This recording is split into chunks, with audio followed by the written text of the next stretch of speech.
your boy young I give him that time. Pancho leg stand and punchy America.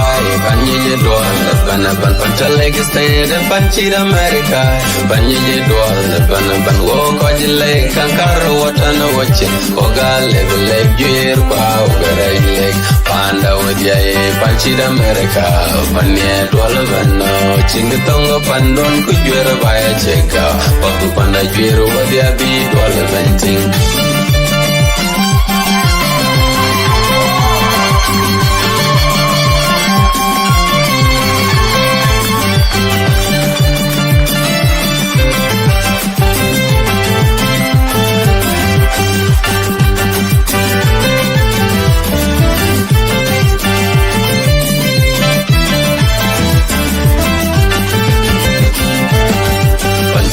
Stand and punchy America, Banyi doll, pancho leg stand and punchy America, Banyi doll, ban walk on your leg, kankaro watana watching, Oga level leg, gear pow, leg, Panda with ya, punchy America, Panya doll, chingatonga pandon, could you ever buy a check out, Paku panda gear, what ya be doll venting.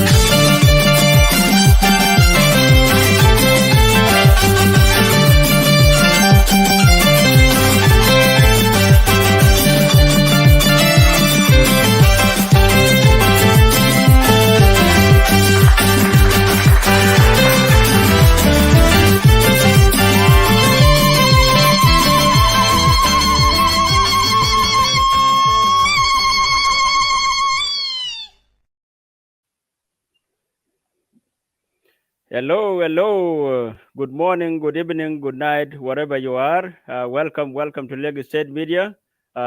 This night, this morning, this afternoon, wherever you are. Thank you all for watching Lagos State Media, and we are here tonight, with our brother Ustaz Mading Maniel and my co-host Majung Makur Malak. So I will yell it back to you, Majuk, to finish the rest. Thank you. Thank you so much, Brother Gar. I don't know, it's not reflecting here whether we are on Facebook or not. It seems like it has failed. You can check.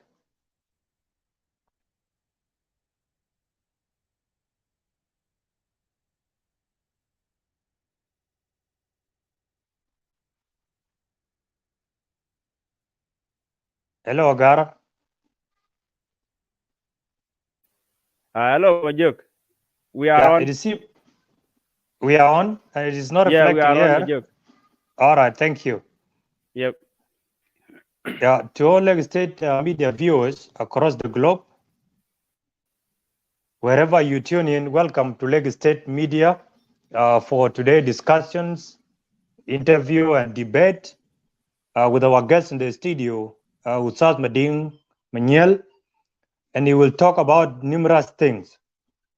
And all of you are aware of the recent rebellion which was launched by General Stephen Boy Rolnyang.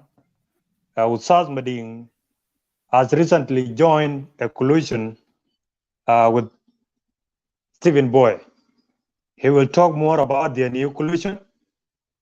And on the same note, he will talk about the looming extensions, which has already been announced, maybe, because we were told yesterday that the government and other dignitaries will converge today rather, in Freedom Hall to discuss the roadmap.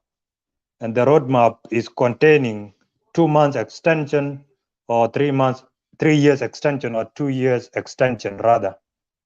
So he will talk more about that as an opposition. And up to this juncture, allowed me to welcome Ustaz Mading to give his opening remark before we move on with our interview. Ustaz, you're highly welcome. Activate your mic. Yeah, okay. Thank you very much, Majung Makur, Malak, and also Gadeng Hobok, and the entire crew of Lagos State Media, and our viewers all over the world, wherever they are. and also allow me first to commemorate the Martyr Days, which just passed recently. I would like to salute our hero and heroine who lost their life since the inception of struggle of people of South Sudan, going back to Torit, Mutiny, coming to Anyanya, and then the Anyanya 2, and the SPLA struggle for liberation of motherland, South Sudan. I would like to acknowledge those who lost their life and also extend my thanks to all people of South Sudan and viewers. That's the brief things. And as you have mentioned, my name is Mading Maniel. I am the current spokesman of SUNA. I'm a spokesman of SUNA, which is South Sudan National Alliance. It's a new alliance being formed recently between two organizations, which was SNPMA, led by General Stephen Boy, or Chairman Stephen Boy, and NPM led by Dr. Matur Gorgog.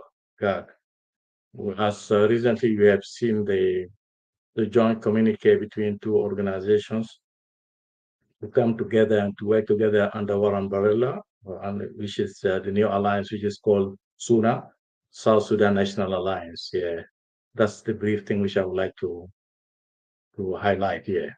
Thanks.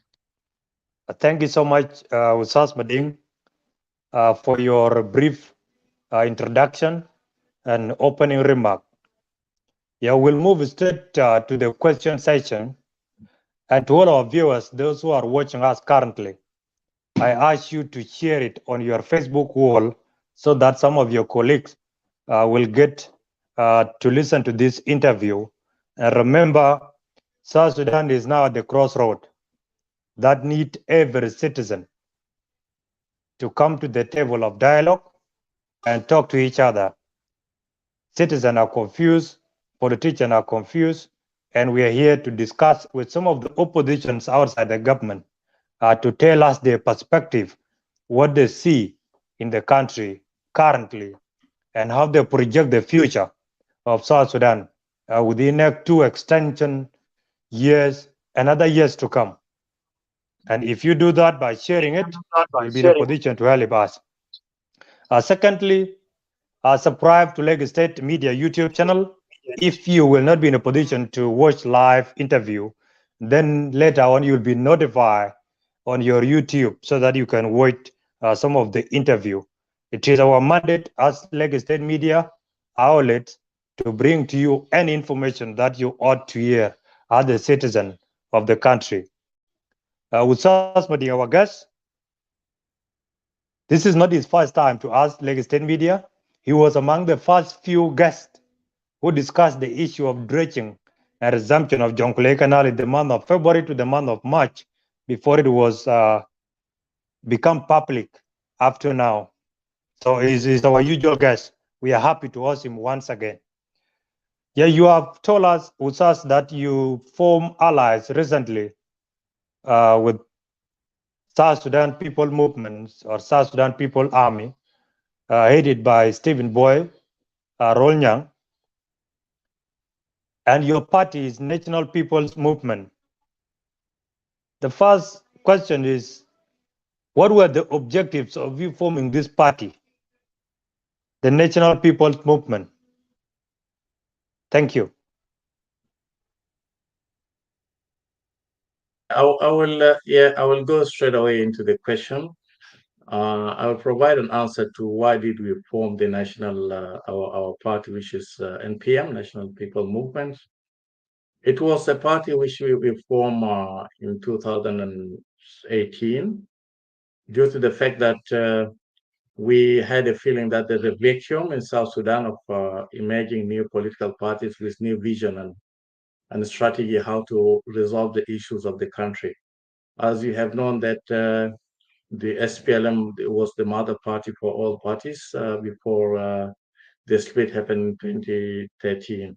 which led to a bloodbath, and so many people lost their life. And we came into our conscience and we said, okay, if those political leaders they fail us and they resort to resolve their issues militarily, and we lost so many lives, and the war turned into a tribal war, which we felt that we need to rescue our country, in which that we came together as people of South Sudan, and we say enough is enough, and we need a real system that provides security, equality, tranquility to all people of South Sudan. Treat the people of South Sudan equally, regardless of their tribes and gender, wherever you came from. And due to that, we managed to form this National People Movement, which is a non-arms organization, and is a national movement. Really, we have people from different parts of South Sudan, from Upper Nile, from Bahr el Ghazal, from Greater Equatoria, the members of National People Movement, and we operate outside Sudan as well, inside South Sudan, outside South Sudan as well, inside South Sudan. Although we are not the registered political party, due to the reasons we know, because there is no freedom of speech in the country. Even those who signed the agreement with the government, they are not able even to move. You could see even the Koreat himself, who signed the agreement, cannot move out from Juba, cannot even host political rallies, things like that, and other opposition which are within the country. Therefore, there's no playing ground for other political parties to operate and to express their own views and reach their own objective and vision. Therefore, that's why we did not go and register a party. But when the atmosphere or situation change, definitely we will register ourselves as one of the parties within the country. That is one thing. But now there is another dimension which I would like to emphasize and talk much about it, which is the near coalition. As you know now, the NPM we still with our objective, but we have joined up with our partner in SUNA, and the SUNA, which is the South Sudan National Alliance. We're going up with NPMA, which is led by General Stephen Boy, or Chairman Stephen Boy. The objectives, why did we join together, we come under this umbrella? One of the objectives is that we want to unite opposition. If you don't have a strong opposition, you cannot provide a challenge, or you cannot provide a change within the country. And when the opposition remain pragmatic, it's that for the benefit of government to stay in power without bringing any change in our country. Therefore, we are genuine for real change. We are not just position seekers like other people may think, but we want a real change in the country using method which is appropriate to each of us. Our brothers in our coalition, they choose the armed struggle to be part of their way of achieving their objectives. We have choose in National People Movement, we have choose the peaceful means, which is as democratic means in the country, including the popular uprising to change the government within the country. Although people may ask, what about why you did not participate in peace agreement? We were not part of that peace agreement because the peace agreement was not a genuine peace agreement for the benefit of people of South Sudan. Was Omar al-Bashir peace agreement was signed for the benefit of Sudan in issues related to oil. It was economic issue of Sudan, which led to that peace to be signed. But regard to that, also we support that peace agreement. The reason why we support it, although we are not signatories, we thought any peace agreement which would bring peace or lasting peace to our people, and if we could stop the barrel of the guns and people sit down and discuss issues politically, and we reach into agreements in which that may lead into transition to democratic, peaceful South Sudan. But unfortunately, so far until today, the partners are dragging their feet on that agreement, and you have seen that 3 years have passed and nothing been achieved. As a lot of things are not yet been attached, including the constitution, the issues of formation, census, the issues of refugees, the internal people, the some organs of the government were supposed to be laid, the issues of the United Army, even the army now they work and then to release that army was supposed to graduate from their barracks and protect the peace agreement. And that's now the people, that's army is even behind by 3 years. And we have seen how things turn out within these two parties, which is SPLM-IO and SPLM-IG. And due to that reason, I will talk about our position regarding the extension. But one thing which I would like to emphasize, we entered into a disagreement with our partners, and we formed this coalition, which is called SUNA, as a quest to bring all opposition parties in South Sudan under one umbrella, or we coordinate as opposition parties to have one common goal, which is to change the government. And we sit down as solid, because if you want to be an opposition, it means that you want to be an alternative government, and you cannot be alternative government, and no any single opposition can change this government in Juba without all these oppositions come together. That is why the objectives, and this we have been in talks with General Stephen Boy Group, Chairman Stephen, for months. For months we have been going on since we met, and we discussed a lot of things, and we reached into consensus, and we reached into an agreement. First of all, General Stephen is a nationalist. We agreed on that point. Also, General Stephen is one of the people who think that a real change, the people of South Sudan need peace and need real change in that country. He was pushed to take the arms, and also some may ask why did he made an attack recently, because he was provoked by the government forces around Mayom area. That's why he retaliated on self-defense, and that led to some people lost their life here. I will stop here. Thank you so much, Ustaz. Basically, you have mentioned the reason why you form your party, that is National People's Movement. It's simply because we are multiple parties state, and every citizen have a right to form his or her political party if the mainstream or the ruling party is not yet or is not conducive. Secondly, you said you did not register in South Sudan simply because of political atmosphere in the country. Basically, you have mentioned the reason why you joined South Sudan People's Movement, and you became South Sudan National Allies, which you formed recently with Stephen Boyrolnyang, who is your current chairman, and you are the spokesperson of the coalition or the new allies. What prompted you to join him? Is it because he has launched an attack against the government, or you believe Stephen Boy is the right person to join, considering there are numerous political parties outside South Sudan? And I remember at some point you were part of South Sudan Democratic Alliance. I don't know whether you still hold on to that or you are not members in that. Out of all this opposition group outside, why did you single out Stephen Boy party to join? What inspired you to join Stephen Boy? Yet we have numerous. Recently we had non-signatories, South Sudan opposition group, which constituted most of SOMA political parties and others. What drive you to join Stephen Boy? Thank you, Ustaz.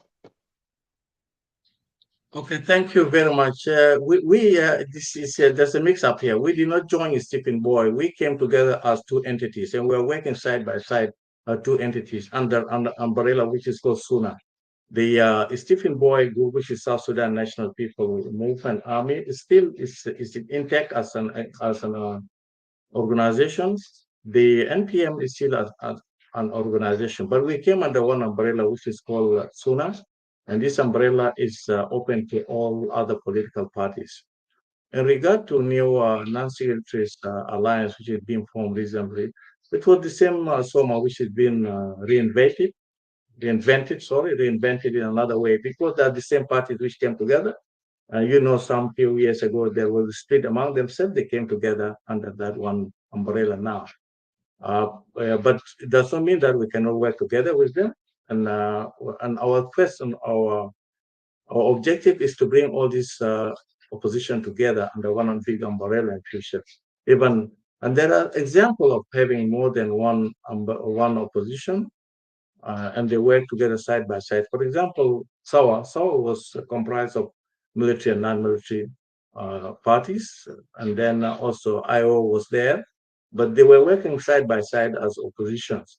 The same thing can happen between us and SUNA and a non-signatories group now, which was reinvented SOMA. And we can work side by side as long as we can achieve the objective, which is the total change of the regime in Cuba and bring a new political dispensation in South Sudan, which will lead our country into a real democratic change and rule of law and prosperity and justice and stability within that country. Although our people, they suffer a lot for the last 21 years before our independence, now still the people of South Sudan are still suffering. And Majuk, until today, there are a lot of insecurity within the country. The people of South Sudan, they deserve peace. They should be at this stage, they should have been in a permanent peace and not the thing of doing other things. Now, the people of South Sudan, they're thinking of about peace. But now, for example, we now outside the country, we don't talk about peace anymore because peace is already been preserved. We talk about prosperity. When will people of South Sudan will think about prosperity? Now they are thinking how to get peace. And all their life they will spend at how to get peace. The people of South Sudan should be in a different stage at this stage, at the moment now. But who made this mess? It is not the people of South Sudan. There are some politicians, the greedy politicians who are hungry for power. They fought among themselves because one want to be a president, another one want to be a vice president, which doesn't make sense to us. This senseless war, which no one really benefit from it, could be those people who signed that peace that beneficiaries of it because they enjoy the resources of the country. Our countrymen and women are really suffering. There's no any services, no health facilities. There is no proper water. There's no education. There's no even security as a basic rights of these people, and people don't get even paid their salaries. And you could see that how our resources have been mortgaged. We have seen our oil being mortgaged up to 2027. Our gold is being sold, and we don't know exactly who is selling that gold out. And also, you have seen that the dredging now. People have and the issue of Jonglei Canal, which I spoke about it before. All these things are happening in our country without even consultation of the people of South Sudan. That's why we have that feeling as sons and daughters of South Sudan. We have to move and stop what is happening in our country because these politicians, they should not take everything for granted and turn this country into their own property where they can decide the future of people of South Sudan without consulting them. Even basic things like the parliament we have in South Sudan, nobody consults the parliament in major decisions like the dredging and Jonglei Canal. That should not be taken by the executive only. That should go to the parliament to decide because parliament is representing the people, although that parliament is appointed, but still we consider it to be one of the institutions to be respected and should be given that role to play. That is not happening. Few politicians, they just decided the entire future of the country, which may continue to hand all generations from generation to generation because our people, they will lose their livelihood, they will lose their resources, everything could happen. But who will be accountable? There's no accountability in that country. That's why we think and we feel that as people of South Sudan, it is enough, and it's time for us now to unite as people of South Sudan in opposition and people within the government who really love this country. We have to bring change in this country, a genuine change, not just people seeking positions. Thank you.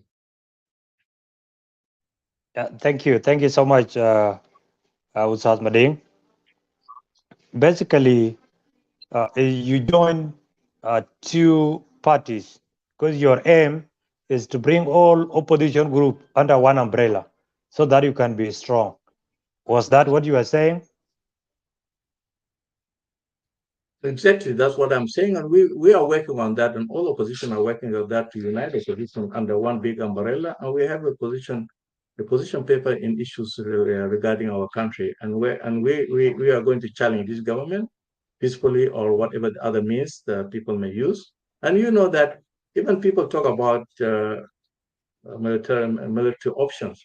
The reason why is the way the government really treat the opposition within the country. For example, when we came up with our our coalition, the other coalition we were in before, and we tried to demonstrate peacefully in Juba, we were being threatened, and also one of the government spokesperson, he came up and he said that we don't have rubber bullets, we have bullets, and they roll out the tanks as a demonstration of force against innocent people and peaceful people. Based on that, we withdrew from that demonstration, and we come low profile because we don't want to avoid bloodshed in our country, because innocent people would have been killed. And the government intention was there to kill its own people peacefully, those people who didn't even carry arms. That's from many people to be pushed to carry arms, and that's why those other people who carry arms, they have legitimate reason why to carry arms. Although we are not carrying arms in the National People Movement, but our other partners who are working with us within the coalition and outside the coalition, they have arms and to defend themselves because they don't have an option. If there was an option and they are not being provoked to carry arms, I think they would have not just go to that option to carry arms, but they carry arms to defend themselves and make sure that their objectives are achieved also, and all our objectives also are achieved. Another very important dimension is that if we don't have a dialogue as opposition and common ground, if anything happens in this and we achieve the change, we are going to quarrel among ourselves, and that's not good, going to be a good thing for the people of South Sudan. Therefore, we need to open dialogue among ourselves as opposition ourselves to make sure that we agreed on national issues, the national issues which is including good governance, the democracy, how the country should be ruled, the issues of the states, the issues of the constitution, the issues of how people of South Sudan, the unity, because our communities are fragmented based on tribal basis. We need to bring that unity among ourselves. We need to work on that, and it's a big challenge to people of South Sudan. Without that unity, we will remain as tribes, and we will not be able to build a nation. Building a nation is a process. We need a lot of sacrifice from all of us as South Sudanese people to give and take and give. It's not a matter that we have to do what we want to do as Nuer or Dinka or Acholi or Mundari, etc. We need to respect ourselves, respect our values, respect our cultures, respect ourselves as people of South Sudan, as sons and daughters of South Sudan. Therefore, it is very important for us in opposition to have that dialogues. The more we have dialogues, the more we have understanding. People who quarrel always, there are people who don't have understanding, people who don't know each other, they keep quarreling. Now, when we start to open this dialogue, we start to know ourselves. Now we know Journalist Stephen how we think, Journalist Stephen knows how we think, we know other opposition how they think, and that's healthy for change in South Sudan and can bring peace and stability, a good and permanent peace and stability within the country. Thank you. Yeah, thank you so much. Ustaz, now you have joined your two political parties, and you are also open up to other political parties to join you because you believe in the strength of many political parties coming together to oppose or to unseat the current leadership in Juba. Now you chose to launch an attack at South Sudan National Allies. What do you think? Do you think South Sudan, the current government, can be unseated through violence or through non-violent approach? Considering once a rebellion is waged or launched, there are many things attached to it. Citizens always become the victims of any rebellion across the country. Rebellion will increase the rampant insecurity which is already existing in our country. Rebellion will too increase child soldiers. Considering all this, Ustaz, why did you choose to launch a rebellion instead of non-violent? Thank you. Okay, thank you, Majoke, for the question here. As I mentioned before, we in National People Movement, we still non-violence group. Our party is still non-violence. We don't carry arms. It's our partner which carry arms within SUNA, which is SSNPMA of General Stephen or Chairman Stephen.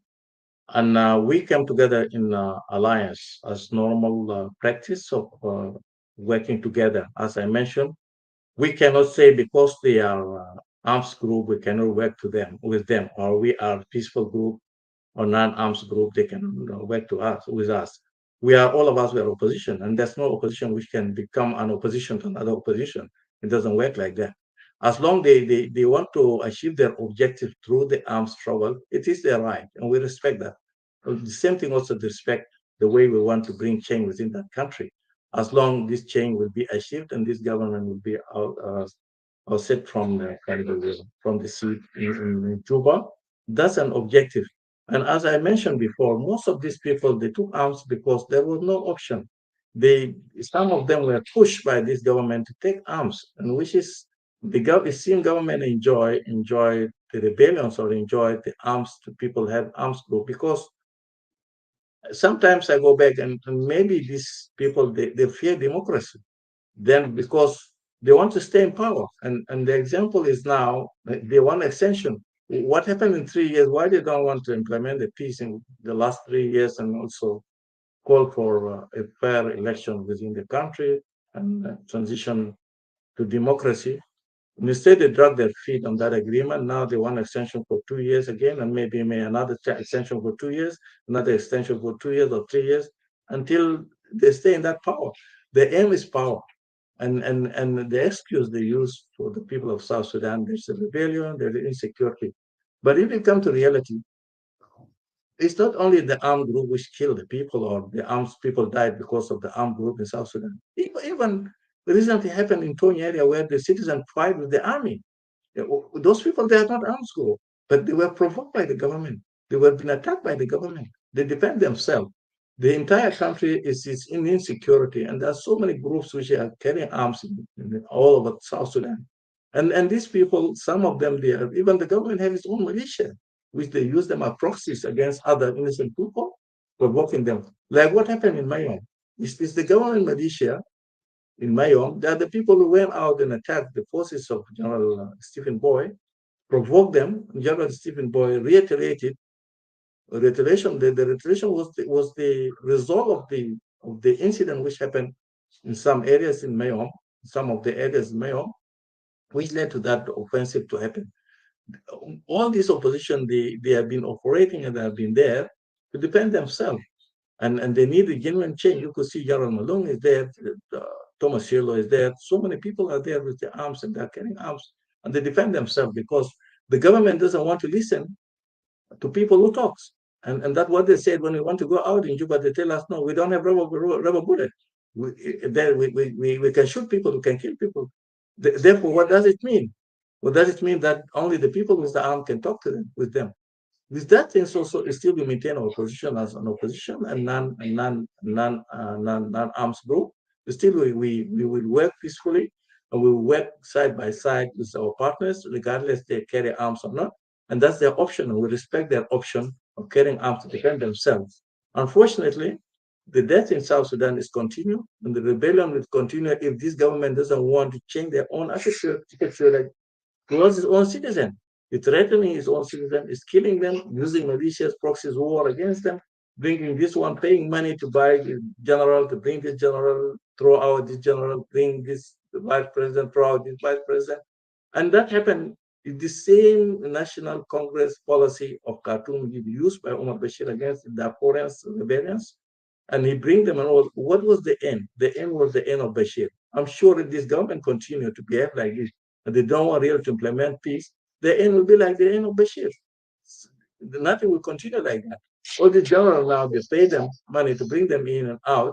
One day they will gang up and they can overthrow the government. It's possible because there's no any option. And what is happening? The government is spending all this money to bring all these generals in, regardless of providing services to the people of South Sudan, providing the people of South Sudan salaries, their rights, Instead of doing that, spending money through their own like national security advisor to pay for these innocent people, to bring them in. Although they know very well the peace cannot be achieved like that. There should be a genuine peace. People should enter into dialogue, bring all these people together, not even to divide them.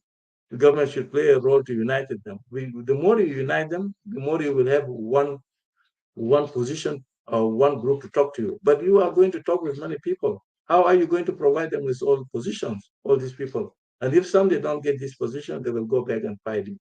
In our case, it's totally different. We and generally speaking, we are not position seekers. We want change in the country, a real change, which will let the people of South Sudan decide their destiny, to decide their future.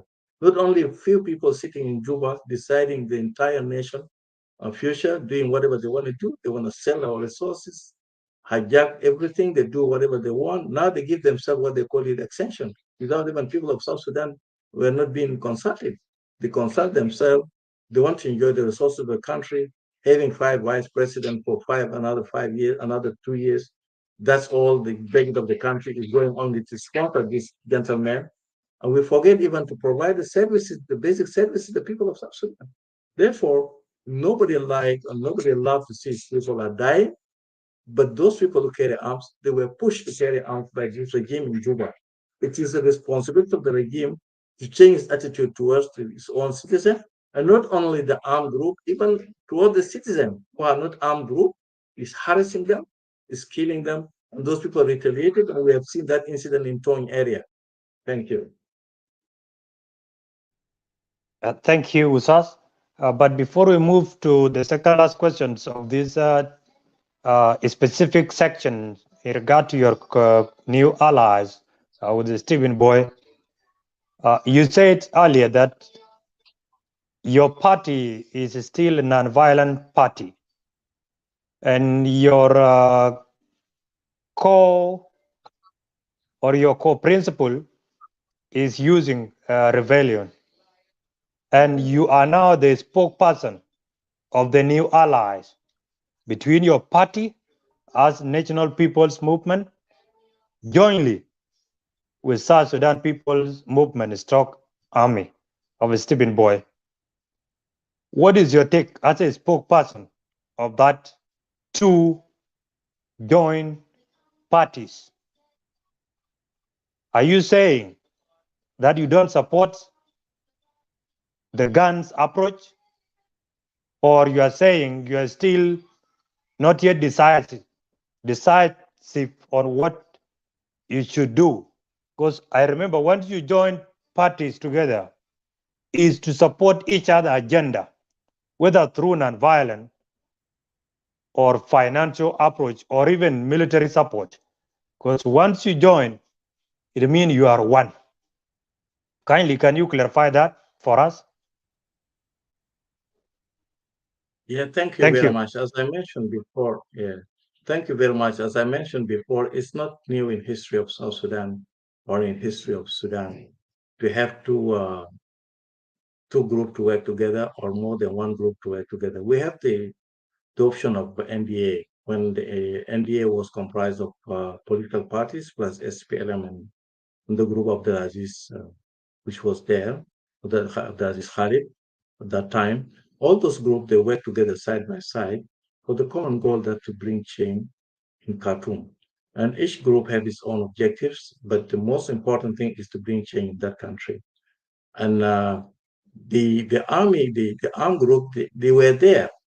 The Stephen Boy group was there, is there, and we are not the one who formed it. It was been formed. Our group was there. It has been formed. We came to understanding that let us work together as an opposition, not only we, all the opposition parties in South Sudan, being armed or non-armed, regardless of whatever they are doing, they have chosen that option as one of the best options for them to unseat this government in Juba. And as I mentioned before, they were pushed to do that. They were pushed to do that. We were pushed to do a different thing in a different way. The methodology is totally different, but the objective is one. Our objective is which is that to bring change within that country. That is the most important thing for us. But the method the method each group take or each party takes is depend on that party why they take these things. I'm a spokesman, politically I'm a spokesman. The national people, the South Sudan National People Army, they have a military spokesperson, which is concerned with their military activities. I am the spokesman of the SUNA, which is South Sudan National Alliance. I'm the umbrella. I'm a spokesman of the umbrella. I address the political issues of the umbrella. I'm not the military spokesman. I'm not the one that bring out the military things happens on the ground. I'm not the one. My role is that to talk about the political position of our alliance. And as I mentioned before, any military operation which happen is carried by the military operation section of SSNPA and SSNPM. But we as a coalition, we agreed to remove this government. We agreed with them if that is the best way you can remove this government by staging the armed struggle as they have chosen. We have no problem with that because that is their option that they choose. Also, we convince them this is our option is non-violence. They have no problem with that. Therefore, there is no any conflict here of interest. There's no any conflict here. Is the way you think you can bring peace in the country. And there's so many ways in politics. There are so many ways you can use. There's so many mechanism things you can use in bringing peace in that government. It's looked at for many people when they hear the armed struggle or armed group or rebellion, they think immediately, oh, these people when they start rebellion, they come together, they want to do something militarily. We don't have problem with somebody who chooses to use the military force. That is their right. We respect that. The same thing they respect us also. We are using the non-violence approach, but at the end, our objective is one: is that to remove this regime which is sitting in Juba, regardless of what are the means being used. That is the best way for us to come together as an opposition. Majuk, if we said, okay, we don't want to cooperate with anybody, we non-violence let us alone operate. Let the violence group alone operate. Do you think what could happen if for example, when we want to ousted this government by popular uprising, if that happens, what will be the option? The arms group will be still fighting. Are we going to have another government which is going to fight with the armed group? Why don't we sit down as South Sudanese? This armed group, they are sons and daughters of South Sudanese.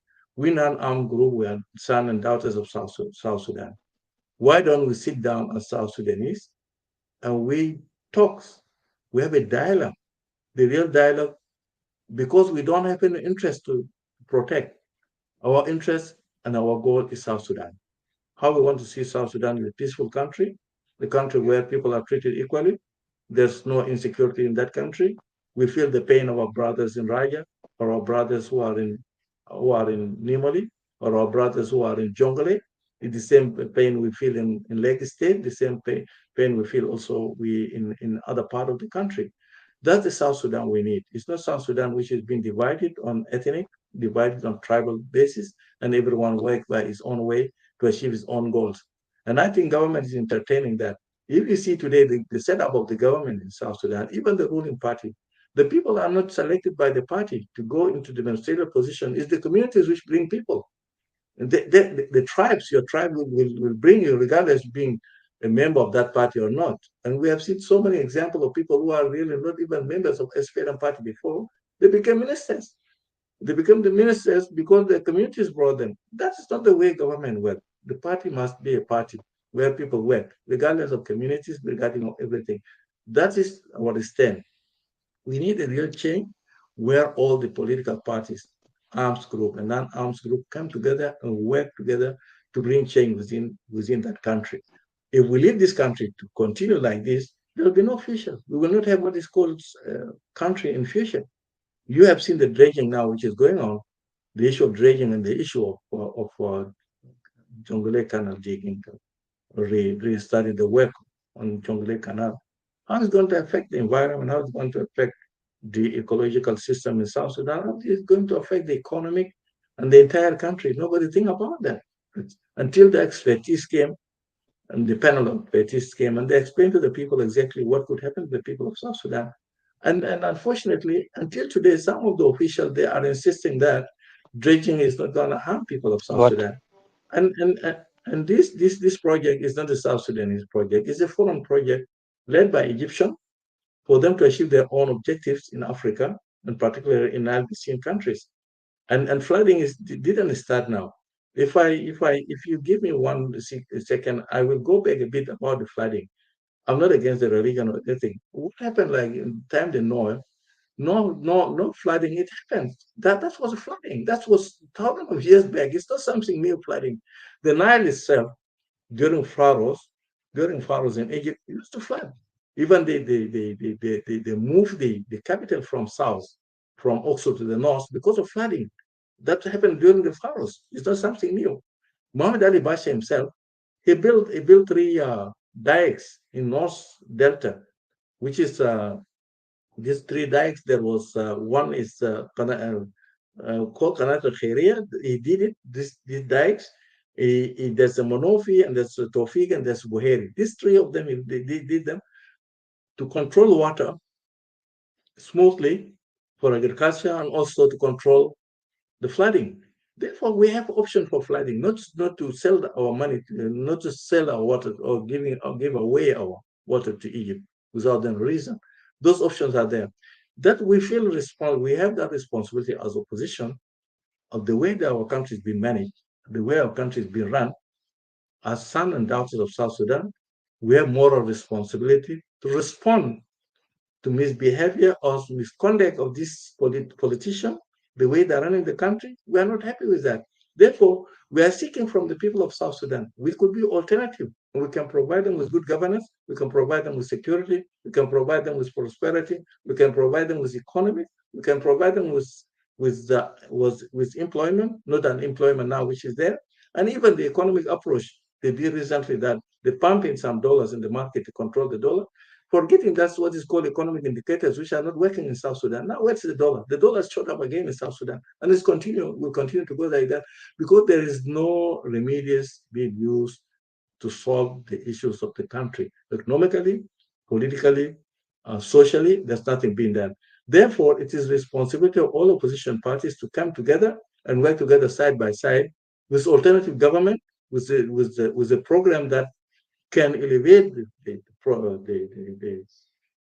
poverty in the country, come with the solution to environmental issues in oil field areas, come with solution with health issues which are facing our country, come with solution with the economic solution to our country, and any other means of having a good governance, and also come and tackle the issue of corruption, which is really consuming a lot of our money, consuming a lot of revenues of South Sudan, going into the pocket of individuals.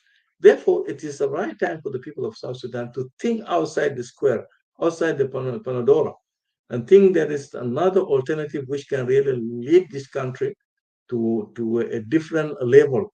But if we continue like this, we stagnate. And if we continue with this, the country is stagnant in this position, we will lose what we call country. We can have a country which is divided in so many, and we don't want South Sudan to be like another Somalia.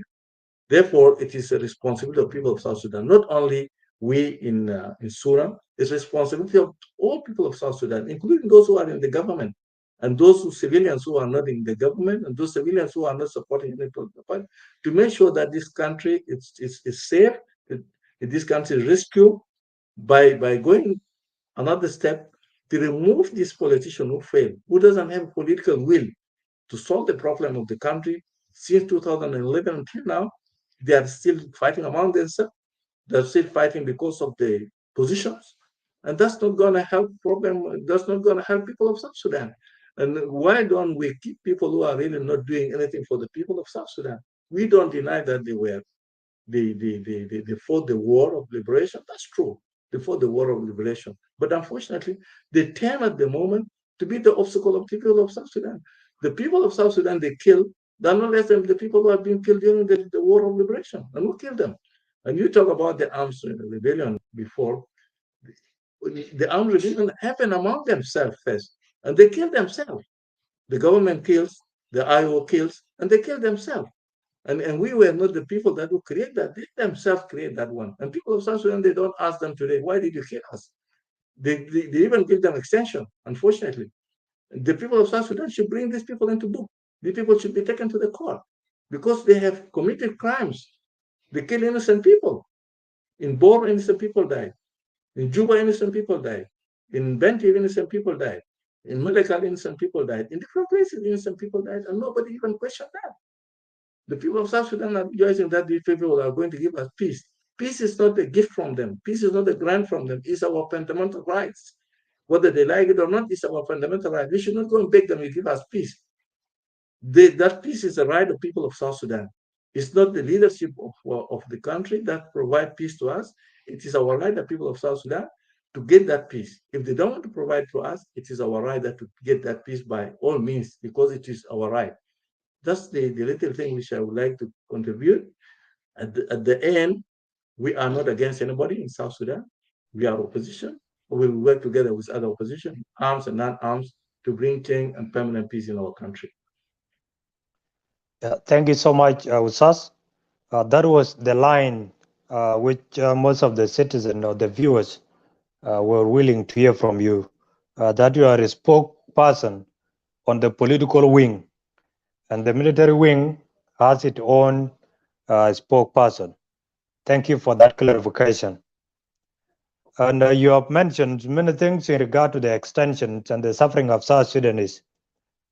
Now we are moving to the extension, and before that, I need you to mention, to let our viewers know from you, the spokesperson of the new allies, what will be different from your allies and other groups which were formed before. Remember, we South Sudanese, we have a lot of issues. The Kidugwang faction, which break away from IO. I remember you said about IO before. IO gave us almost 4 other different IOs. Kidugwang break away from them, and they were called to Khartoum. They signed an agreement with the Juba regime, and now they split again. And we have heard yesterday that there is another defection. People are defecting from Kidugwang back to the IO in Juba. Beside that, you know very well about the SOMA, which were negotiating with the Juba government in Rome.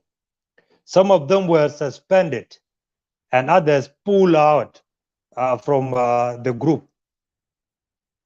How different will you be from this opposition group that always come together claiming to unseat the current government, but at the end of the day, they end up being divided, whether through monetary terms or through lobbies or through the agreed of who should lead?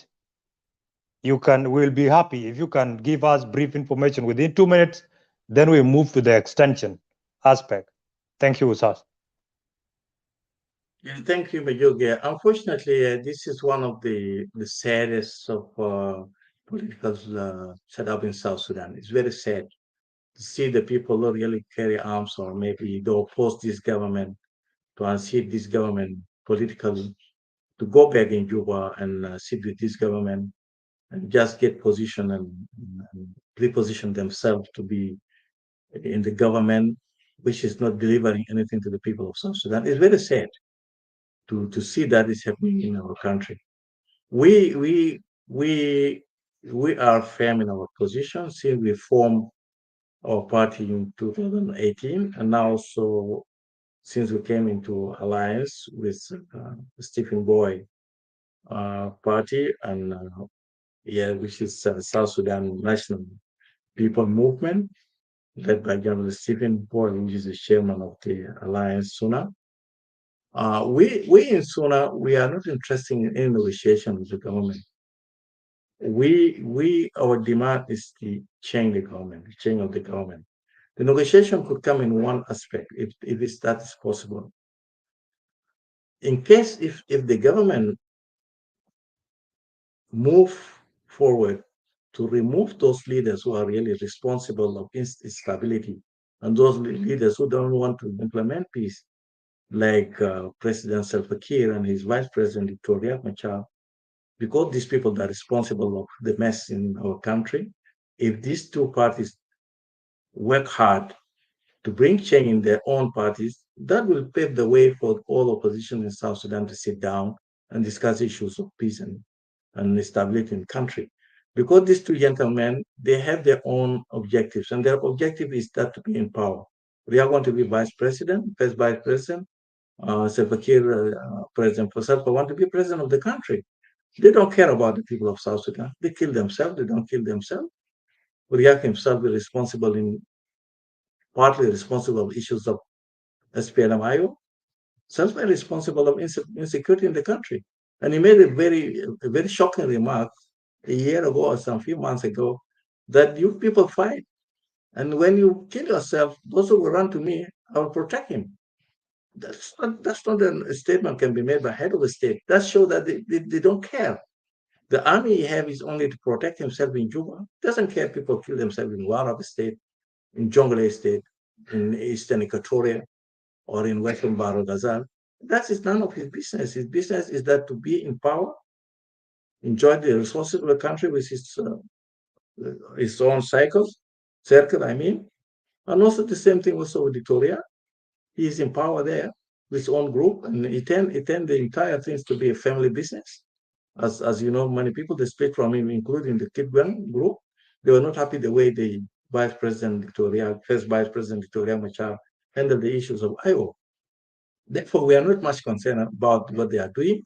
Unfortunately, our brothers in other oppositions, they should think twice. Going back and joining this government, it will not bring the permanent peace within the country. We have seen since this agreement has been signed several times, and then what happens in 2018 until now, is division among division, is split among split. And the strategy of the government is that to make this government or to make opposition weak by creating more faction. Unfortunately, that's not the solution to the people of South Sudan. That's not the solution to the problem of South Sudan. And many people don't understand. Many people, they are rejoiced, oh, they split. But the more they split, the more the danger for the country. The more they are united, you are going to negotiate with one body. But now you are going to negotiate with more than one body, which make it very difficult, make the negotiation very difficult. And Omar al-Bashir have done it in Darfur. They split the Darfur group into 27 groups. What happens in Doha? They went for negotiation in Doha with each group, and it was difficult for Bashir to offer them positions. And what happened? They united and they ousted Bashir from power with the non-violence group in Khartoum. It's a very dangerous game these people are playing, and they may pay dearly for that. But from our side as national SSUNA, we are not interested of going back to Juba and negotiate with government for any position. We are happy where we are and what we are doing, and we listen to our people. And our people that want to decide who is going to rule this country. It's not we. We are not above the people. The people are above any government, above any political parties. The government is belong to the people. The government did not belong to the elites. What we have in South Sudan is government of elites, not government of the people. We want to change that perspective among our people. We are going to be the servant of the people, not the people who really want to rule the people for the sake of ruling or being there, sitting there. That's not the way people run the government. You have seen here in West how the politician works. Politicians listen to the people. Politicians listen to the people. Recently, even people of South Sudan, they say we are against dredging. The majority of people of South Sudan, we are against the Jonglei Canal. They were saying this is a decision by the government. Who is the government? It means that government is not government of the people, that the people, the elite who are ruling, they have their own decision to run the country, not the people. When the people say no, still also they challenge the people, not the armed people. Unarmed people, they say no, they challenge them. And they tell them we are not going to do it, whether you like it or not. That's what kind of government, what type of politician we have. Therefore, we are not in a hurry. It may take 100 years to bring change in that country, but our objective and our role as citizens of South Sudan is to make sure that we have a moral responsibility towards our people, to make sure that this country is ruled in a way that the people of South Sudan themselves want it, not the way that elite want it. Thank you, Ustaz, for that well-articulated response.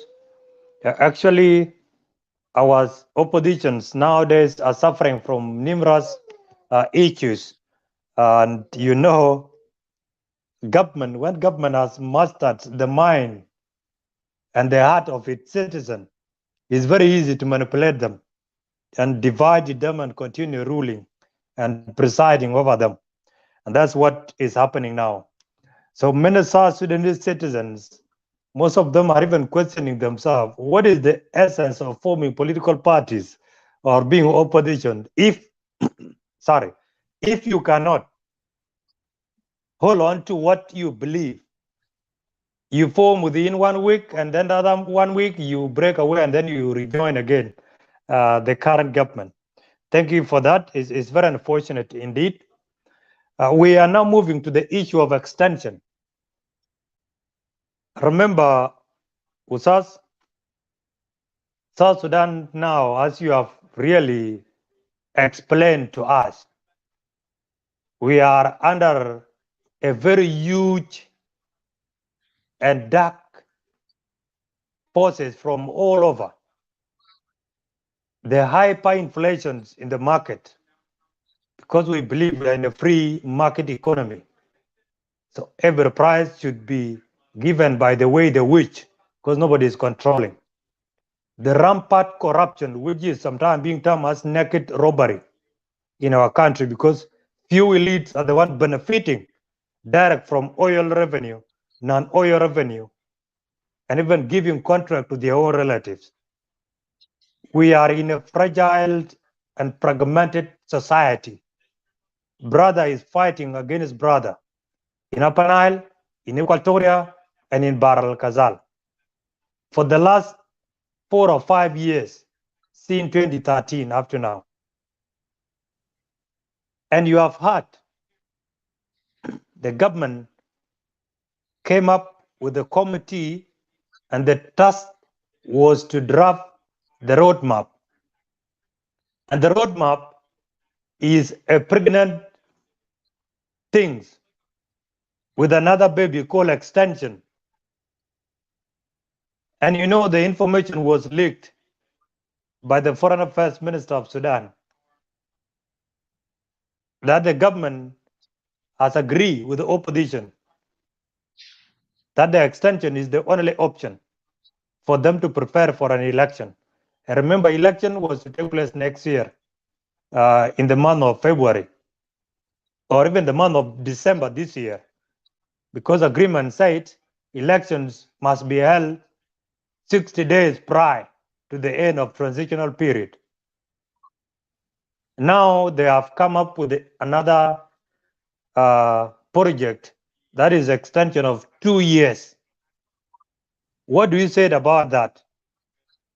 Are you considering that there is no proper implementation of agreement, there is no proper arrangements toward the elections, so the only thing is to adjourn for another 2 years? Can you tell us what is your perspective and what is your stand as a new ally, SSUNA, South Sudan National Allies? Thank you, Ustaz. Yeah, thank you, Majoge. This is one of the dilemma and one of the saddest things also happening in South Sudan. And this show how these partners in this peace agreement, they're not genuine to implement peace. They're not serious in implementing peace. If you could see some few months ago, there was a big drama which was which is being played by the SPLM in some part of South Sudan. They went on offensive, political offensive, that they were for election. They went to Lake State, to Arab, to Western Bahr Ghazal, and some part of Unity State. That they are going for election. They spend a lot of money for propaganda, political propaganda. But in fact, they want to fool the people of South Sudan. But the people of South Sudan are not foolish enough. Some of them may fool some, but they will not fool everyone. They did that because they were planning for extension. And they want to show to the world and to the IGAD and to the people of Troika, to the countries of Troika, that they're serious to implement peace and they're serious for election. At the same time, they know election cannot take place due to so many factors and so many issues which are not being resolved. They spend money on that. And suddenly now they change 100%. And they came and they said, oh, now this is what we want to do. We want extension. And we have seen, this is their behavior always. We have seen that time when President Kiir called a consultation on issues of 32 states. The consultation was talking about 33 states. He went and he declared 10, go back to 10 states. They play on the people of South Sudan, unfortunately. Now they went out doing propaganda that election, and there was no election. They know very well the election cannot take place. And they spend a lot of money on that as a political propaganda. But their aims and their objective was that to go for extension, which they agreed. Even if you see the Troika letter which has been issued recently regarding the extension. First of all, you want extension. What do you want to achieve by having extension of 2 years, which you did not achieve in 3 years, the last 3 years? What's the new? In roadmap, where is the political will to implement what you think you want to do it? In any country, in any democratic country, in any country which is there's a responsible government, when you fail, you say, thank you, my people. You gave me this chance. It is your time now to choose your new leader and go and continue with what you want to do. Our position as SUNA is very clear about extension. We are against any extension to be given to these people because there's no reason to give them extension. For what to give them extension? To sit on the top of the people of South Sudan. The more extension, that is the suffering of people of South, the more suffering of people of South Sudan. Economically, politically, insecurity. There's no change gonna happen because these people they stuck and they don't have any plan to bring change in our country. In economics, like as you put, our objective is that there should be a roundtable of all political parties in the country to decide exactly how South Sudan should come out from bottleneck, in which this politician or these two parties, the main parties to the agreement, have inserted the people of South Sudan into it. First of all, we should have, if we agreed for a transitional period, should not be led by these two people, should be led by independent person. That people agreed on that, and there should be a timetable to implement whatever remained from this agreement, in which that the people will go for election. It doesn't matter if it's 1 year, it's 18 months, it's 2 years, it's 3 years, but there should be a genuine government which is serious to bring peace in South Sudan. And solve the main issues in the country, the economic issues in the country, the issues of refugees, the issues of displaced people, the issues of all these vice presidents which are existing, the issues of insecurity in the country, the drafting of new constitution, the formation of the new army, the formation of the whole organ of the government which are not being implemented, being formed at the moment. Those are the priorities of the people of South Sudan. In economic front, there's nothing going to happen. The inflation is there. They talk about market economy. What type of market economy? Market economy is divided into schools. There's American school, there's British school, there is Canadian school, there's Australian school, there is South Korean school, there's Japanese schools. It's a different version.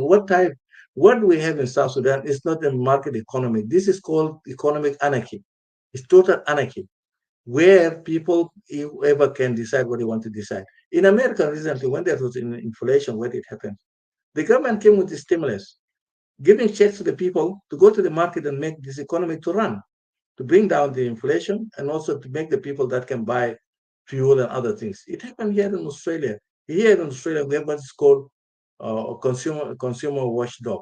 Consumer watchdog, if you go and you just put any price in the market, you will be arrested here. You will be questioned here. Although it's a free market economy, there are benchmark people follow. There is no any economy. Economy is like security. Nobody can tamper with security. The same thing, nobody can tamper with economic the way he wants. If you leave that economic, anybody who should play with that economic, That's not going to work.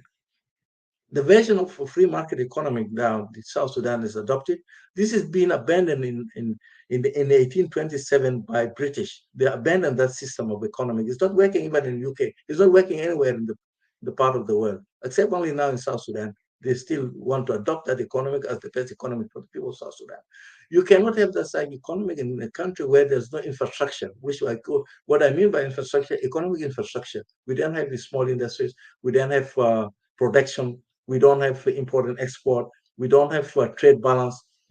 There's the most of the economic indicators are not existing. If you adopt that one, who is going to be the beneficiary? The few people elites. And who are going to be suffering are the people of South Sudan.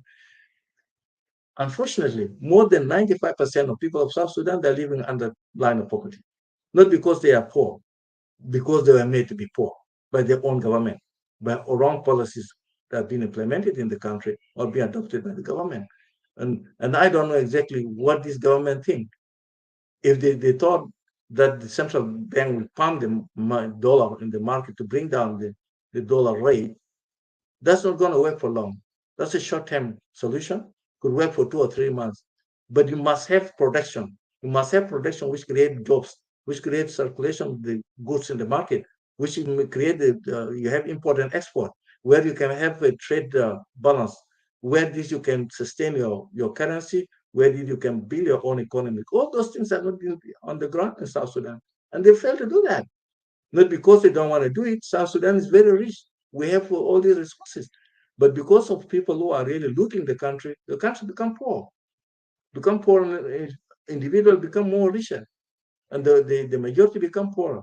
That's another dilemma we are in. And we, as an opposition, we need to put an end to this anarchy which is happening economically. We have solution, remedies to these economic issues in South Sudan.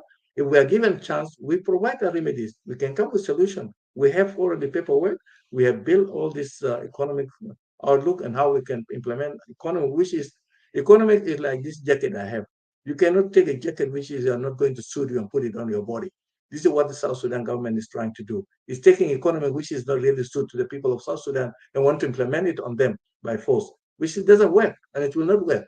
You need to tailor economy which address your economic, you address your social, historical, traditional, cultural background of you, which is including the mean of production you have in your own country, the resources you have in your own country. You need to bring all these things together and build an economy that which will address these issues. And there are examples of Indonesia, Malaysia, South Korea, and those countries in Gulf countries. They implement economy that really suit them. You go to Saudi Arabia, you go in Qatar, where I worked for 9 years.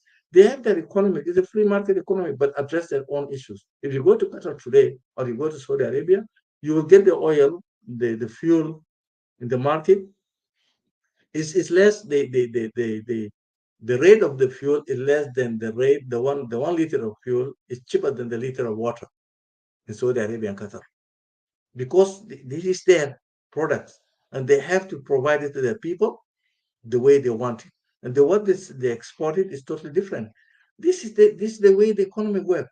You don't go and say that I want a free market economy, where South Sudan become a hunting ground where everybody come and just siphon the money from the country, taking to Somalia, taking to Kenya, taking to Uganda, taking to Ethiopia, taking all over the world, because there is no system in the country really which put the balance and check and balance is not existing in South Sudan. But even some of the officials in South Sudan, they are involved in the robbery of the country.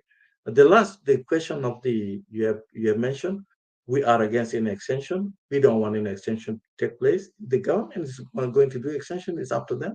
But as an opposition, we want the ground for all opposition. We are going to oppose this, and particularly we in SUNA, we are against an extension to take place in our country. We need a transitional government led by a new person that will take out South Sudan from the certain situation where it is. Because any extension does not make any sense. What they did not implement in 3 years, what's the guarantee they're going to implement it in 2 years? That is what I can say about the extension. In regard to dredging and Jonglei Canal, our position is very clear. We are against any imposed foreign projects on the people of South Sudan. We are against it. If we want to do dredging, if we want to dig the Jonglei Canal should be studied by the people of South Sudan and our interest first before interest of any other country like Egypt. We have to look into that, take into consideration also the Nile Basin country, our sister countries and other brothers like Uganda, Kenya, Tanzania, Rwanda, and then Congo, Eritrea, and Ethiopia, and Sudan as general. We take their benefit also, we take their on benefiting these issues of Nile Basin. Not only we in South Sudan and Egypt will decide the future of Nile Basin countries, and then we want to do the dredging or want to dig Jonglei Canal. That is wrong, and our position is very clear. We are against this is being imposed to us by Egyptian, and some politicians don't want to impose it to the people of South Sudan. Regardless, people of South Sudan, they like it or not, they say this is a government project, that the government is going to implement it, because the government is not government of the people, it's government of the elites. Thank you. Thank you so much, Ustaz. Because you said earlier that your stand as SSUNA, you don't support an extension, but you support caretaker government, which will come out as a result of round tables, talk of all opposition parties and the current government in Juba. Then they will propose the caretaker government or technocrat government. Most of South Sudanese suggest that if they extend for 2 more years, then the only thing they should do for us to accept as citizens is to reduce this bureaucratic government to the manageable size government, of which you have read on the screen here. One of our viewers, Benjamin Matot, suggests it's better for the President Salva Kiir to remove all other 4 vice presidents and maintain only 1 vice president or 2, and also reduce the size of members of parliament, also the size of ministers. Do you also support that, or you don't even need them to continue? Thank you, sir. Thank you very much. First of all, technically, that cannot happen if this government is led by the parties which signed the agreement, because that's what the agreement said. And if any one of those parties make any amendment of that agreement without involvement of other signatories, that will be violation of agreement, and the entire agreement will collapse. That is one thing. Unless people reach into a new agreement in which that what type of government people want. That's why we are saying we need to have a new transitional government led by independent person. Technically, automatically, all those vice presidents, they will not be there. That size of parliament will not be there. That size of the government will not be there. What the government will be there, it will be a government that to run the affairs of the country, provide services to the country for a period of time. And even the person who will lead that government, we suggest that he will work for election, democratic election, and himself or herself will not stand for election to run for presidency or any political office as a condition for somebody to lead the country out from the mess where we are. It's not a matter of Salva Kiir to be there. Salva Kiir was there with Riek Machar as vice president. The parliament size was less than that. But the issue is not the size of the government. The issue is the vision of the government. This government lost vision. They don't have any vision. Even if you have only 1 president, there's no even vice president. If you want only have 6 ministers only, and you don't have even a parliament, this government will not achieve anything. It's not. They don't have political will. They don't have vision. The most important thing for any government is to have vision. If I ask you a question, all over the world you will see the prime minister will go to parliament and will go to media to address economic issues of the country. That's what I'm going to do in 3 years. That's what I'm going to do. I'm going to fix economy. Have you seen a leader of South Sudan one day came to a media and address the economic issues? What we hear from the leader of the country is that removing the minister, bringing that minister degree to degree. But what is his position about this economic crisis where the nation is going through it? He is the leader of this country, have a responsibility. That's why he gave the oath to protect the people, to protect the territory and sovereignty of this country, protecting them, protecting their resources, protecting their economy, which is including their resources, protecting their security. He's not doing that. Therefore, the government itself or the leadership doesn't have a vision. And if you don't have a vision, it is hard for you to manage such economic in any country. Here, the first thing the prime minister or president will talk is economy. Because the economy can change the government if you mismanage the economy. In South Sudan, nobody bothered about economy. And they took it for granted because the majority of people of South Sudan, they run their own affairs. They are not really much concerned about the economy. The pastoralists and some of them, the agriculturalists, they just depend on their own product. But in reality, those who are suffering are the people who are living in towns and cities, those who are working with the government. If you see today, the one soldier, what he earned a month is not more than $5. How can somebody live with $5? It's for the amount which is equivalent to $5. There's nobody can live in that amount all over the world. But that's the situation in South Sudan. Apart from that, they don't get even paid to them. They may even stay for three months. They may even stay for 6 months without getting their own salary. Why they don't get their own salary? The total amount which is paid as salary in South Sudan is not more than $42 million a month. The revenues of the oil are more than 67 million a month. Where does the money goes? If you cannot provide a simple salary to the people of South Sudan, there is a big hole, like what people call in science black hole. Nobody really can discover what is happening in that black hole. South Sudan is in black hole, where we don't discover exactly what is happening. But the only way we can discover this is to remove this government and come with a new government where we really provide transparency, talk to the people, accountability, be accountable to the people. Not the government do things behind the people of South Sudan, like the dredging which they were doing. The entire country come to know that some equipment came to the country. Even the head of the state doesn't know, and that's what his press secretary said. I'm not sure if that's true or not. That the Tangwag said that we were not aware that there is some equipment came to United States. Where on the earth that such big project can be done and even equipment reaching to the country while the head of the state even not aware of it? What about the economy? That is something you can see. Anything could happen. Anybody can rob this country, can take money from this country. Nobody bother about it. It's just a big black hole within that country need to be addressed and need to be resolved, and be resolved scientifically, the way that the way the government works, the way the people of South Sudan want change. And that change is imminent, regardless when it will happen. It will happen absolutely, is imminent. I'm very confident. If people work for that change, people in opposition, those who love this country within the government, if people work side by side, we can bring a change to our people into the country, and we can save our country, the great country called South Sudan. Thank you. Thank you so much, Ustaz Mading.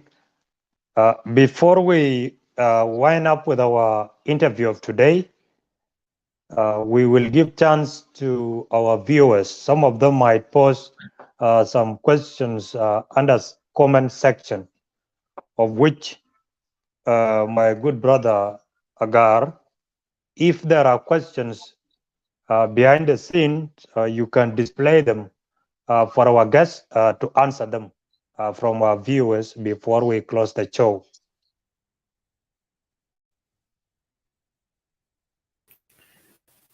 Thank you, Brother Majuk. There is only one question from our viewers, so I will just put it on the screen, and then our guests can answer that. And I think that's all. Thank you. All right. You can display that questions.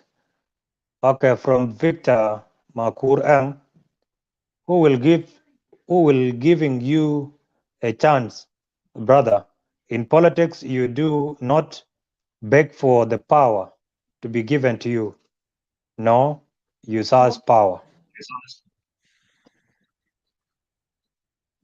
Yeah, Yeah. that is Go okay. on, Thank you. Ustaz. Thanks to that. Yeah, thanks to that viewer. Yeah, see, this is another concept which we are against it. You don't grab power. You don't seize power by force. You don't seize it. It's given to you by your people. The power is given by the people because the power belongs to the people. If you seize the power, it's not belong to the people. And that's what happened now. This agreement, which is being signed in Khartoum, people seize power because they feel that they are strong and they fought and then they took that power, regardless of what people will think. And that's why the people of South Sudan, they are separate. And now what they are trying to do now, they want even to give extension to themselves. But if this government was belong to the people, they have power. And if you want power, you have to go back to the people. That's why we talk about election. Election is to pave the way to the people to say, to say their word, whom they want to lead them, what type of government they want, what type of the people they want to be in that government, what type of the people they want to be in the parliament. But if you go there and seize power, that's a dictatorship, and you will create what? Theocratic government. This theocratic government will not provide any services to the people. It will be a one-man show. You will like what we have in South Sudan. When unfortunately, our late John Luke said that he was responsible and he applied to the people of South Sudan for the constitution he made to suit one man, which is President Salva Kiir. That was one of the big mistakes the late John Luke have done. You cannot tailor the constitution based on one person. And in fact, Salva is very intelligent politician. He used it against them properly, and they suffer a lot because of that mistake they did. And I'm sure if they are given any chance, they will not repeat the same mistake again. You cannot do it in a democratic country, and you cannot fail doing that. I'm with one thing. I don't want to seize power by force. We will work side by side with other opposition, even some people who are really love this country, and people sit down, have a negotiation, come up with something people of South Sudan wanted, but let us go for election. Why do we fear election? Let the people of South Sudan choose whom they want to choose to be their leader. It's not just to impose ourselves.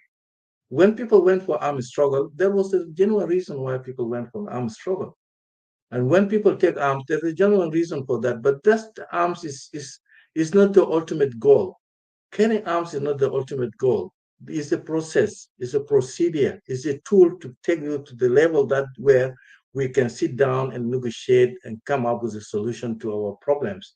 But not taking arms itself that is going to solve the problem. The arms will not solve the problem without political political solution. The arm is used as a tool to put the pressure and bring change. When the change comes, people sit down and reach an agreement based on political scenarios, based on political agreements, and how the government should be run. That's what I would like to add. Thank you.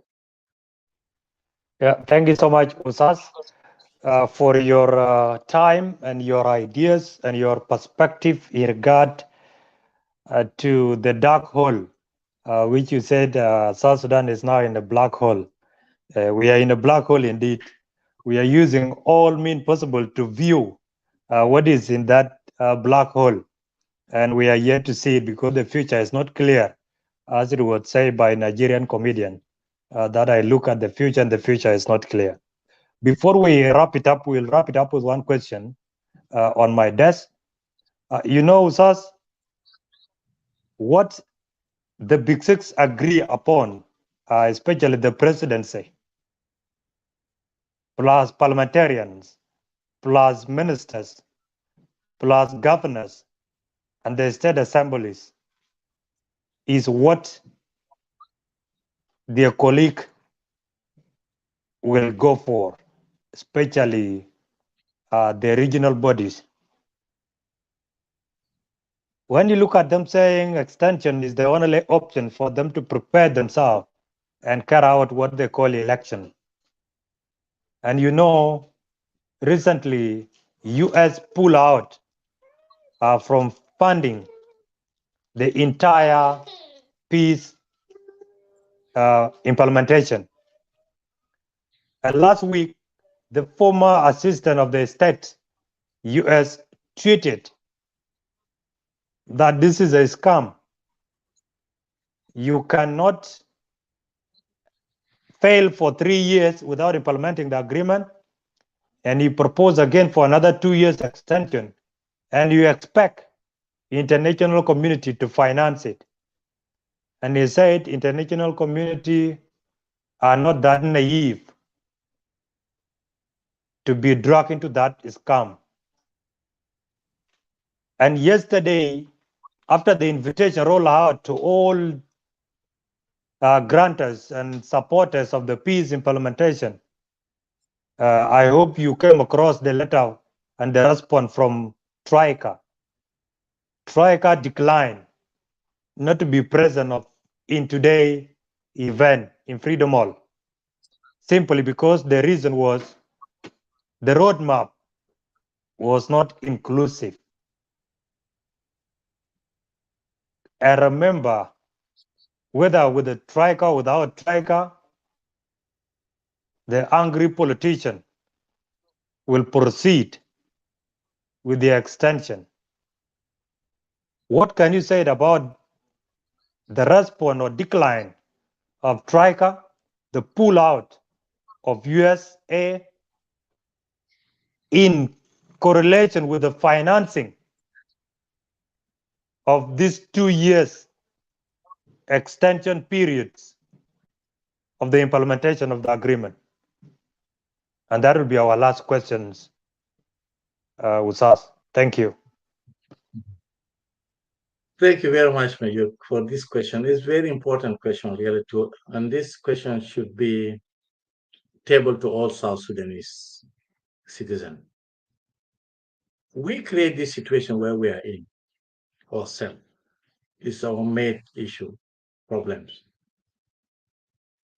First of all, between me and you, we are South Sudanese. We are brothers or we are sisters. People fight in South Sudan, the tribes, non-tribes.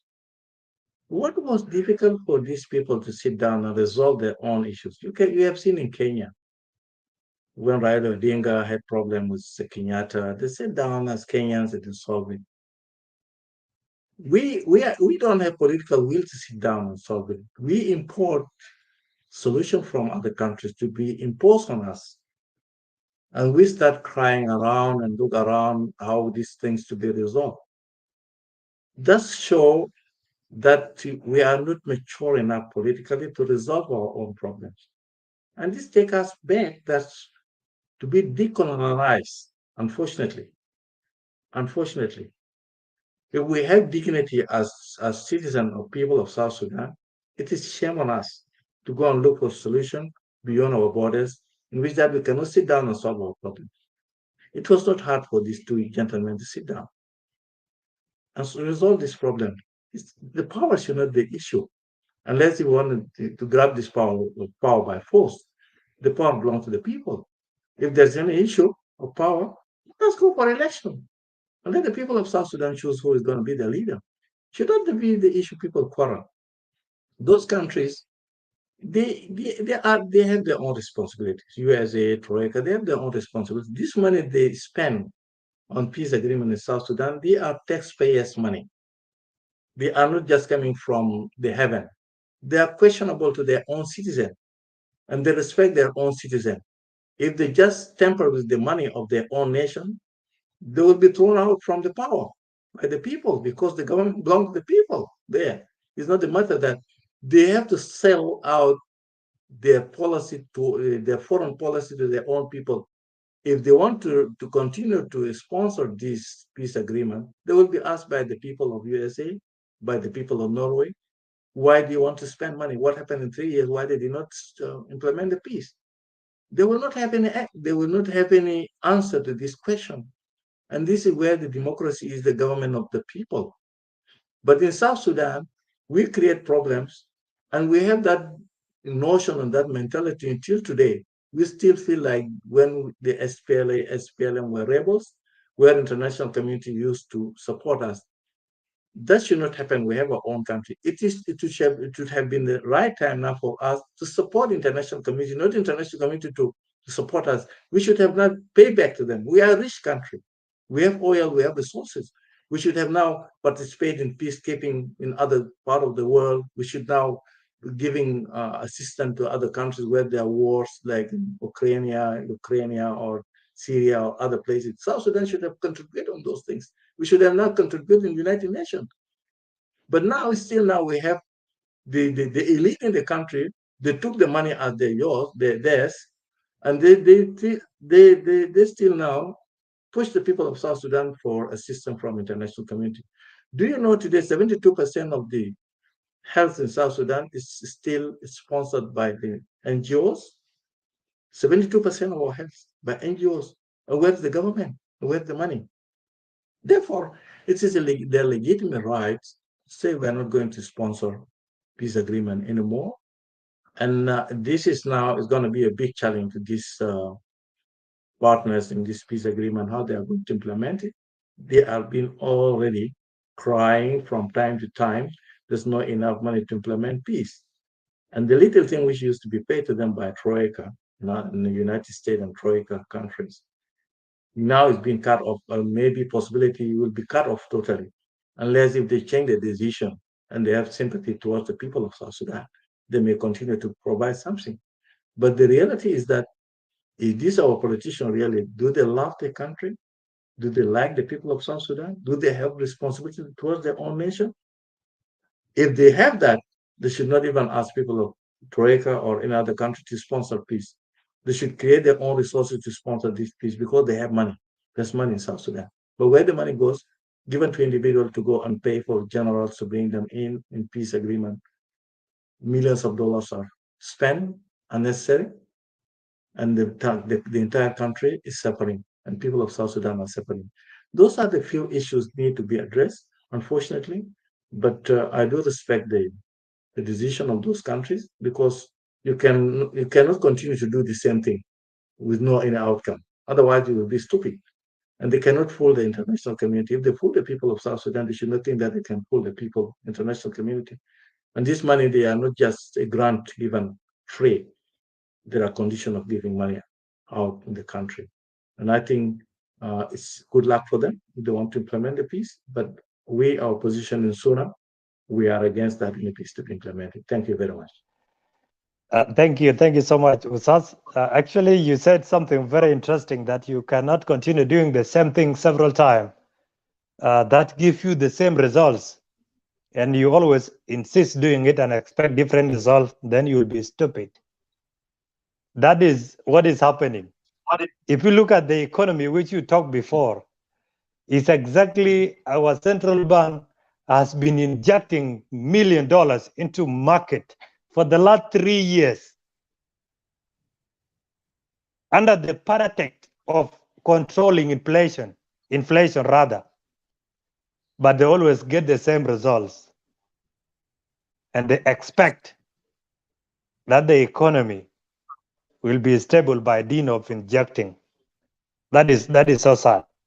Thank you so much for every information or every thoughts that you shared with South Sudanese today in this interview. And we are happy that you are always available to come and share your thoughts with your fellow countrymen and women. Before we wind it up, I need to give you 2 minutes or 1 minute for your last parting shot and your last word to the people of South Sudan. Thank you so much, Ustaz. Thank you very much. But my last word is to the youth of South Sudan, particularly the youth of South Sudan. The country is yours. The destiny is yours. You must be very vigilant, and you must be serious about your country. You don't leave the country for individuals to tamper with it. You have a right as a citizen of this country to question anything happening in your country. And the future of generation is the most important thing.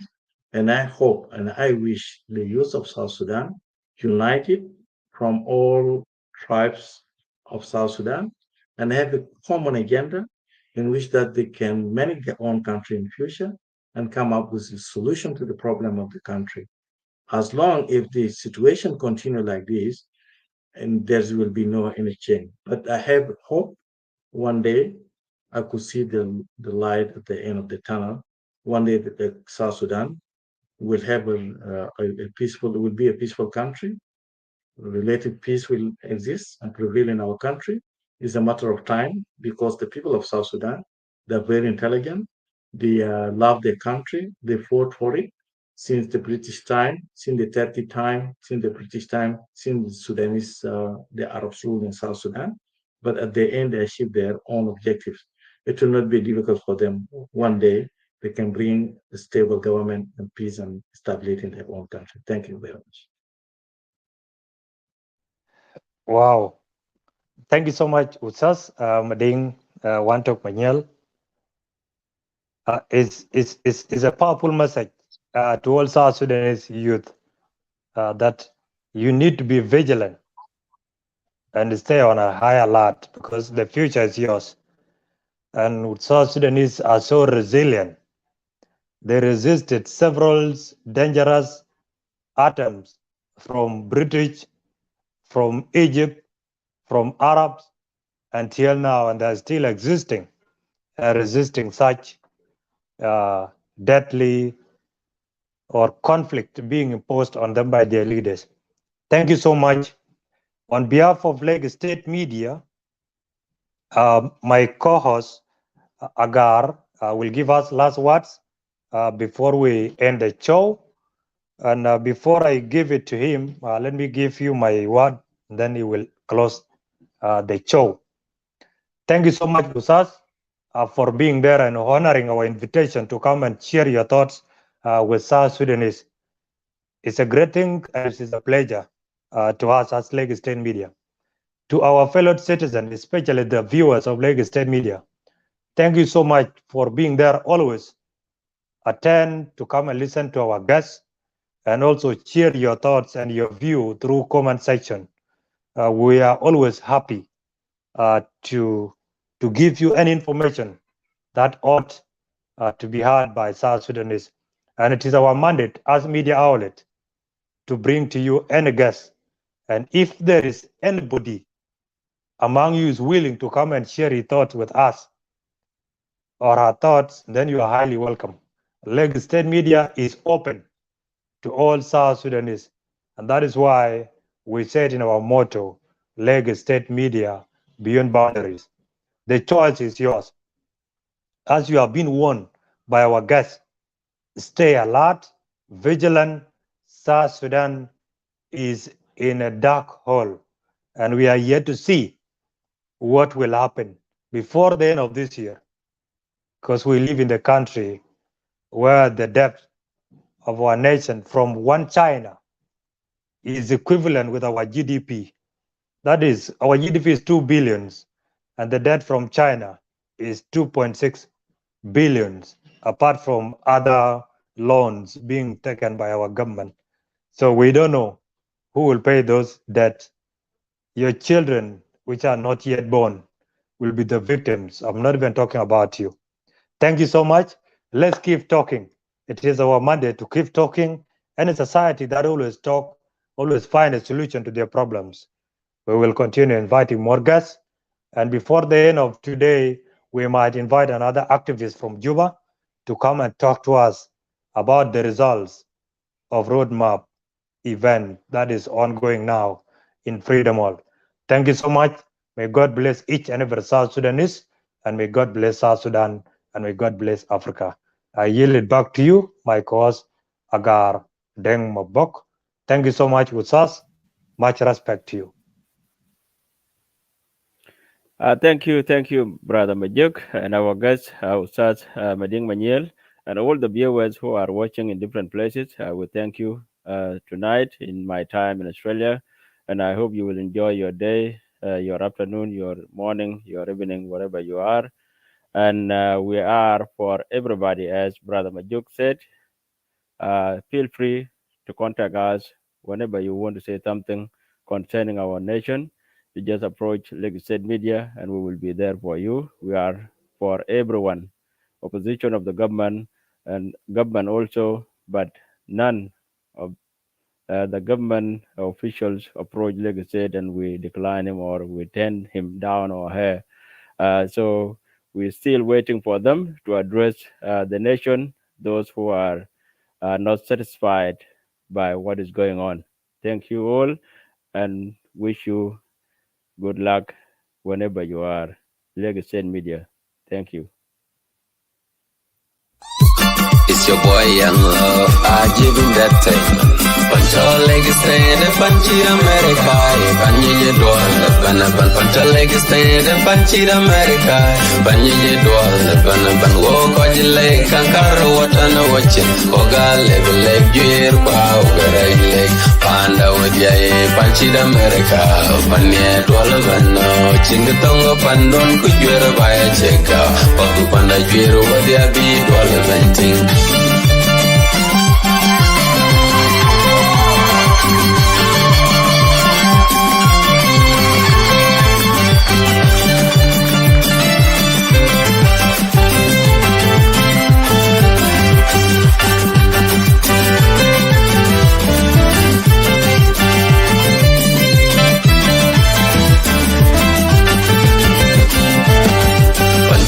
Stand and punchy America, Banyi doll, pancho leg stand and punchy America, Banyi doll, walk on your leg, kankaro what I know watching, Oga leg, gear, pow, leg, panda with ya, punchy America, Panya doll, chingatonga pandon, could you ever buy a check out, Paku panda gear, what ya be, doll venting.